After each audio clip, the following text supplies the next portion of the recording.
వీళ్ళ ఆలోచన నా ప్రాణాన్నే బతికించింది. కాసేపులో ఉంటే ఏం చేసేవాడిని ఏంటో. థ్యాంక్ యూ అమ్మా.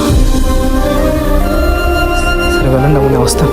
వెళ్ళండి. చూశారు కదా, చిన్న పిల్లలు వాళ్ళకి నేను ఏ ప్రాబ్లం ఉన్నా కూడా తెలియదు, కానీ వాళ్ళు వచ్చి నన్ను మన అనుకుని వాళ్ళు నన్ను కాపాడారు.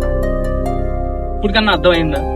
మీరు ఏ డెసిషన్ తీసుకునే ముందన్న మన అనుకునే వాళ్ళు ఒకళ్ళు ఉన్నారు, వాళ్ళ గురించి ఆలోచించండి. మీకు ఏదైనా తప్పు చేస్తే చెప్పండి, వెళ్ళి వాళ్ళకి చెప్పండి, తప్పులేదు, వాళ్ళు మనకు సహాయం చేస్తారు. మీరు ఎన్ని మందికి చెప్పారే, అన్ని మంది చెప్పారు, ఎవరు మిమ్మల్ని పట్టించుకోలేదు, కానీ మిమ్మల్ని పట్టించుకునే వాళ్ళు ఉన్నారు. అమ్మ నాన్నకు చెప్పండి, ప్రతిదీ చెప్పండి. ఇంకాసేపు ఉంటే నాకేమయ్యేది? నేను ఆ డెసిషన్ తీసుకుంటే ఆ పిల్లలు చాపపోయి ఉంటే నాకేమయ్యేది?